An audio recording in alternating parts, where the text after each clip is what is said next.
একবার আমার মা আমাকে তার সাথে ছুটিতে শহরে নিয়ে গিয়েছিলাম। আমি হোস্টেলে থেকে পড়াশোনা করতাম, তাই আমার মায়ের সাথে খুব কম সময় কাটিয়েছিলাম। ছুটিতে আমরা একে অপরের খুব কাছাকাছি চলে এসেছিলাম। এরপর যা ঘটেছিল তা পরের গল্পে দেখুন। হ্যালো বন্ধুরা, আজকের আমাদের এই গল্পে আপনাকে স্বাগতম। আমার নাম অরবিন্দ এবং আমার বয়স এখন ২৪ বছর। এই গল্পটি আমার এবং আমার মায়ের, যা একটি সত্যি গল্প। আমার মায়ের নাম আঁচল এবং তার বয়স এখন ৪৩ বছর। তিনি শরীরে একটু মোটা কিন্তু দেখতে খুব সুন্দর। যখন আমি ছোট ছিলাম তখন আমার বাবা চাকরির জন্য বিদেশে চলে গিয়েছিলেন।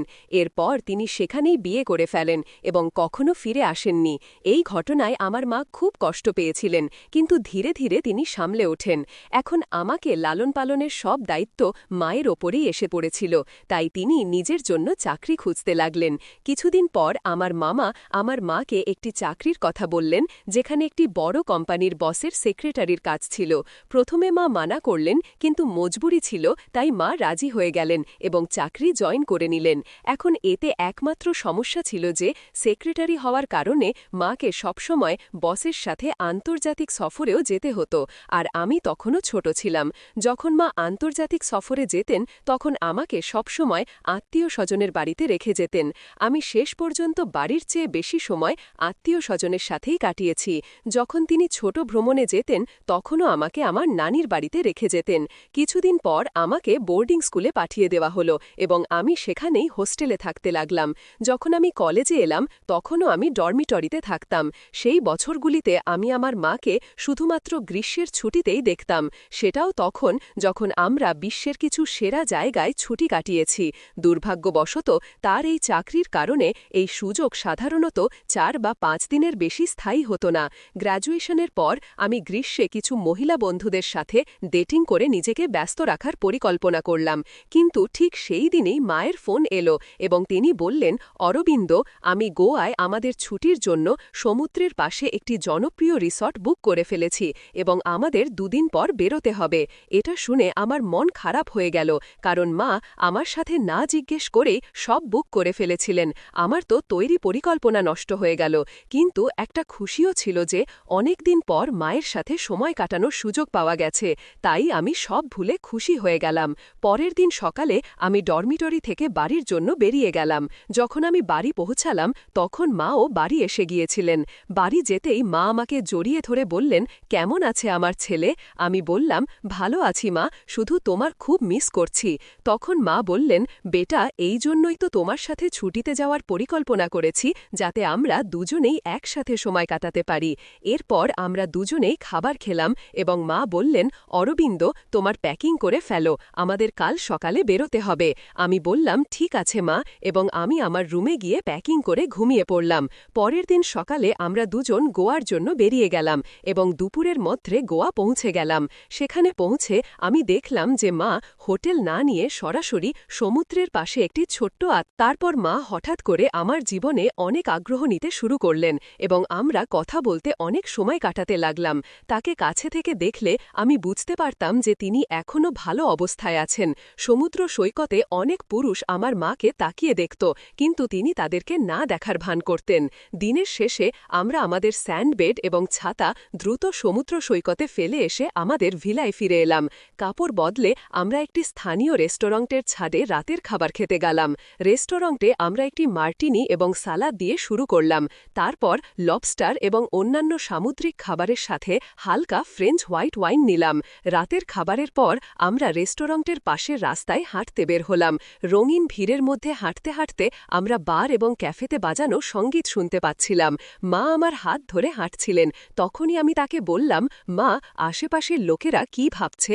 মা বললেন, ভাবুক, আমাদের কি? তার এই কথা শুনে আমি অবাক হয়ে গেলাম এবং ভাবতে লাগলাম শেষ পর্যন্ত আমার মা কেন এমন কথা বলছেন। যখন আমরা বাড়ি পৌঁছালাম তখন আমরা সূর্যাস্ত উপভোগ করতে ছাদে বসলাম। মা তার ব্যাগ থেকে একটি শ্যাম্পেনের বোতল বের করলেন এবং আমাকে খুলতে বললেন। তারপর তিনি পাতলা শ্যাম্পেন গ্লাসে শ্যাম্পেন ঢেলে আমাকে দিলেন। তিনি আমার পাশে বসলেন এবং তার গ্লাস থেকে আমাকে পান করাতে লাগলেন এবং বললেন, আমার ছেলে কত বড় হয়ে গেছে। তারপর তিনি আমাকে মাথা থেকে পা পর্যন্ত এক ভিন্ন দৃষ্টিতে দেখছিলেন। কিছুক্ষণ পর আমরা বাড়ির ভিতরে চলে এলাম। ভিতরে এসে মা একটি হালকা নীল রঙের গাউন পরলেন এবং আমরা বসে শ্যাম্পেনের সাথে কথা বলতে লাগলাম।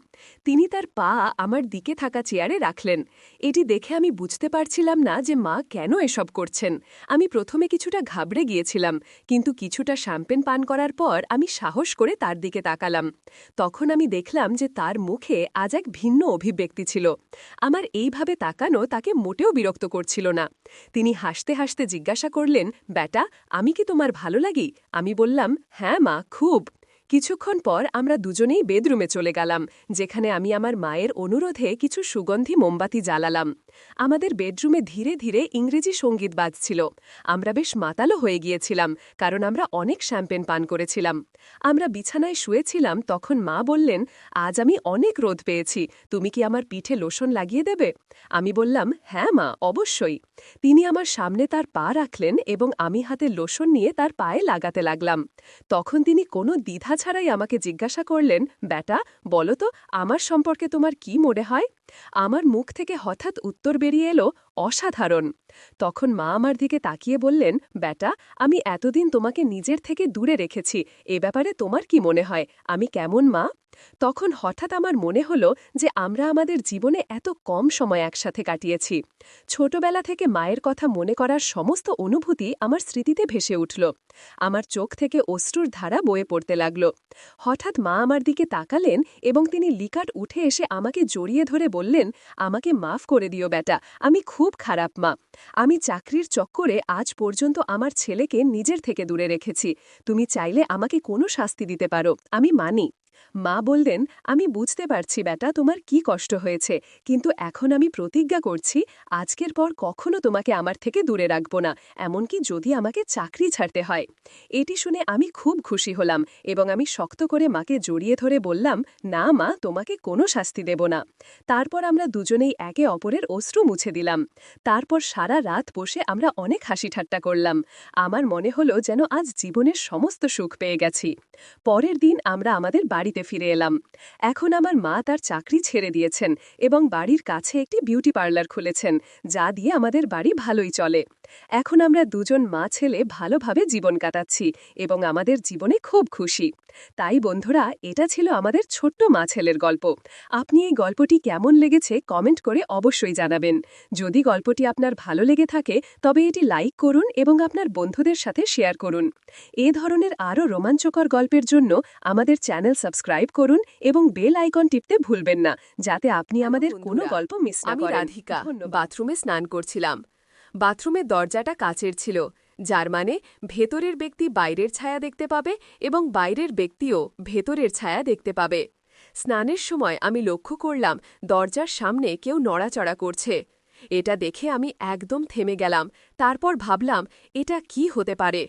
হয়তো কেউ সূচনায় সেখানে দিয়ে যাচ্ছে বা অন্য কিছু করছে।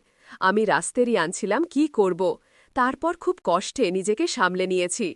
আপনারা বুঝতেই পারছেন সেই মুহূর্তে আমার মন কি অবস্থায় ছিল।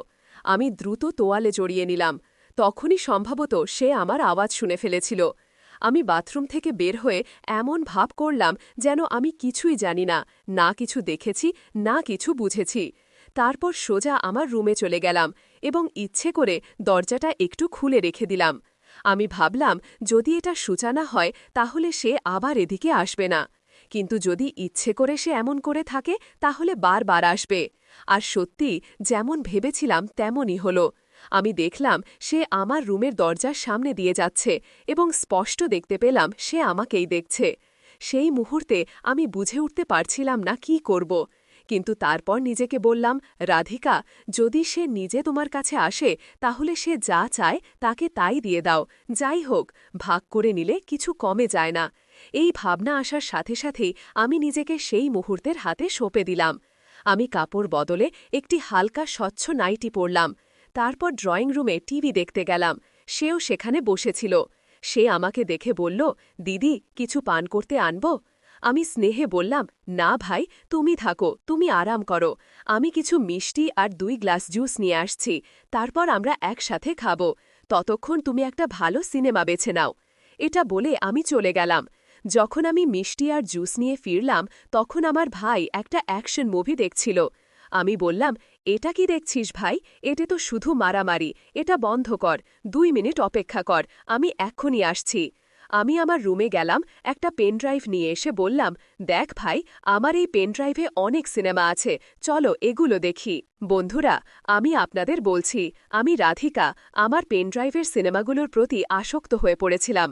আমার স্বামীর মৃত্যুর পর ঈশ্বর তার আত্মাকে শান্তি দিন, আমি ঠিক করেছিলাম এখন যে কেউ আমাকে বিয়ে করবে সে শুধু আমার টাকার জন্য করবে। তাই আমি সিদ্ধান্ত নিয়েছিলাম যে আমি একাই আমার জীবন কাটাবো এবং আবার বিয়ে করব না। তখন থেকেই আমি সেই সব শুরু করেছিলাম এবং সেই সিনেমাগুলো আমার কাছে রেখে দিয়েছিলাম। যখনই ইচ্ছা হতো আমি সেগুলো দেখতাম এবং খুশি থাকতাম। কিন্তু এখন যখন আমার ভাইয়ের ওপর বিশ্বাস জন্মালো তখন ভাবলাম সে অন্য কারোর চেয়ে ভালো। যাই হোক, আমি একবার আমার ভাইকে পরীক্ষা করে দেখতে পারি। এই গল্প শুরু হয়েছিল যখন আমি বিধবা হলাম। আমার স্বামীর পরিবার আমার সাথে থাকত না, কারণ আমি লাভ ম্যারেজ করেছিলাম এবং তারা আমাদের ভালোবাসা মেনে নেয়নি। আমার মা আমার ভালোবাসার পক্ষে ছিলেন, তাই তার সম্মতিতে আমি বিয়ে করেছিলাম। আমার স্বামী আমাকে পুনে নিয়ে এলেন, যেখানে আমরা সুখে থাকতে শুরু করলাম। কিন্তু আমাদের সংসার মাত্র 4 বছর স্থায়ী ছিল। এক রাত পার্টি থেকে ফেরার পথে আমাদের অ্যাক্সিডেন্ট হয়েছিল। আমি বেঁচে গেলাম, কিন্তু আমার স্বামী আমাকে ছেড়ে চলে গেলেন। তখন থেকে আমি তার স্মৃতির সাথে এই 2 রুমের বাসায় একা থাকছিলাম। যখন আমার স্বামীর মৃত্যুর খবর পেলেন তখন তিনি আমাকে সান্ত্বনা দিতে লাগলেন এবং বারবার বলতে লাগলেন যে তিনি আমার ভাই অর্জুনকে আমার সাথে থাকতে পাঠাবেন। তিনি বলতেন, রাধিকা, তুমি কতদিন একা থাকবে? লোকজন নানা কথা বলে। আমি বলতাম, মা, আমাকে একা থাকতে দাও, আমি খুশি আছি। কিন্তু মা বলতেন, না, বিয়ে করে ফেল। আমি বলতাম, মা, একদম বিয়ে করব না। তখন মা বললেন, ঠিক আছে, তাহলে অর্জুন তোমার সাথে থাকবে। আমি বললাম, ঠিক আছে, ভাইকে পাঠিয়ে দাও, কিন্তু বিয়ের জন্য আবার চাপ দিও না। এরপর অর্জুন আমার সাথে থাকতে চলে এলো। আমি অর্জুনের জন্য আলাদা একটা রুম তৈরি করেছিলাম, যেখানে একটা কম্পিউটার রেখেছিলাম যাতে সে পড়াশোনা করতে পারে। আমি তাকে বললাম, অর্জুন, তুমি এখানে থাকো, কিন্তু তুমি যা কিছু দেখবে বা শুনবে তার কথা কখনো উল্লেখ করবে না। সে জিজ্ঞেস করল, দিদি, তোমার মানে কি? আমি বললাম, ঠিক যেটা বললাম, তুমি পড়াশোনা করো, বাকি বিষয়গুলো নিয়ে মাথা ঘামাবে না। সে আমার কথা বুঝতে পারেনি, কিন্তু আমি ভাবলাম এখন আমাকে সতর্ক থাকতে হবে। তবু কিছু জিনিস লুকানো যায়নি এবং ধীরে ধীরে সে আমার সম্পর্কে জানতে শুরু করল। আর এখন বর্তমান সময় ফিরে আসি। যখন আমি জুস আর মিষ্টি রেখে পেনড্রাইভে সিনেমা শুরু করলাম তখন অর্জুন বিস্পক হয়ে গেল। আমি ইচ্ছে করেই এমন করেছিলাম। আমি জিজ্ঞেস করলাম, কি হয়েছে ভাই? এত সে কিছু বলেনি দিদি। আমি জিজ্ঞেস করলাম, ফিল্মটা কেমন লাগছে? সে বলল, দিদি, এটা কি চলছে? এটা তো বিরক্তিকর ফিল্ম। আমি বললাম, লজ্জা পাচ্ছ? যাই হোক, আমি তোমাকে গতকাল দেখে ফেলেছি। সে চমকে গেল এবং বলল, দেখে ফেলেছ মানে? আমি বললাম, হ্যাঁ, আমি তোমাকে বাথরুমের দরজার ফাঁক থেকে উঁকি দিতে দেখেছি এবং কাঁচের দরজা দিয়ে তোমার ছায়াও দেখেছি। আমি তোমাকে আমার বেডরুমের সামনে দিয়ে যেতেও দেখেছি। সে বলল, হ্যাঁ, কিন্তু সেটা সংযোগে হয়েছিল দিদি। আমি বললাম, মিথ্যা বলো না, না হলে আমি রাগ করব। সত্য বলো, যদি সত্য বলো তাহলে আজকের রাত তোমার জীবনের সবচেয়ে স্মরণীয় রাত হবে। সে সাহস করে বলল, হ্যাঁ দিদি, আমি আপনাকে দেখেছি। আমি জিজ্ঞেস করলাম, তুমি এমন কেন করলে? সে বলল, দিদি, আমি গতরাতে আপনাকে দেখেছি এবং শুনেছি যখন আপনি আপনার রুমে ছিলেন। আপনার আওয়াজ অনিচ্ছাকৃতভাবে বের হলে আমি আপনার রুমের দিকে গেলাম, কিন্তু যা দেখলাম তা আমাকে অস্থির করে দিয়েছে। আমি জিজ্ঞেস করলাম, কি দেখলে? সে বলল, বস, এতটুকুই দিদি। আমি বললাম, ঠিক আছে, এখন বলো তুমি কি চাও? সে বলল, কি মানে দিদি? আমি বললাম, ফিল্মে যা হচ্ছে তা তো দেখছই না। সে বলল, হ্যাঁ, এটা তো পাগল করে দেবে।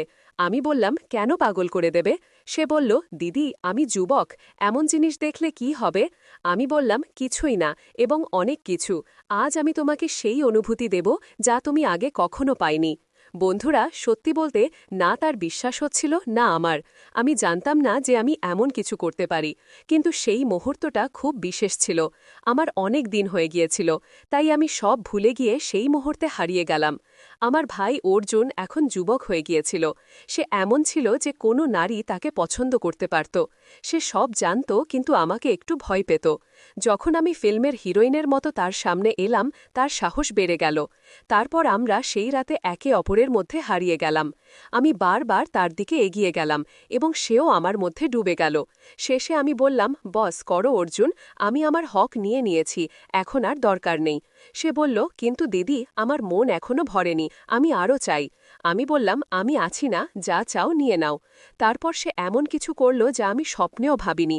সে আমার জন্য নতুন ছিল, যেমন প্রথমবার অনুভব করছি। আমি বিশ্বাস করতে পারছিলাম না আমার সাথে কী ঘটছে। সেই অভিজ্ঞতা আমার ধারণার বাইরে ছিল। আমি খুব খুশি ছিলাম, কারণ এই অনুভূতি অনন্য ছিল। সেই দিন থেকে আমাদের সম্পর্ক বদলে গেল।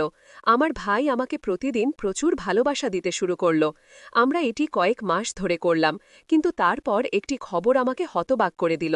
আমি জানতে পারলাম যে আমি গুরুতরভাবে অসুস্থ এবং আমার ক্যান্সার হয়েছে। এখন আমি বুঝতে পারছি না কি করব। এটা কি আমার কর্মের শাস্তি? আমি আপনাদের সাথে আমার গল্প শেয়ার করছি, যাতে আপনারা আমাকে পরামর্শ দেন।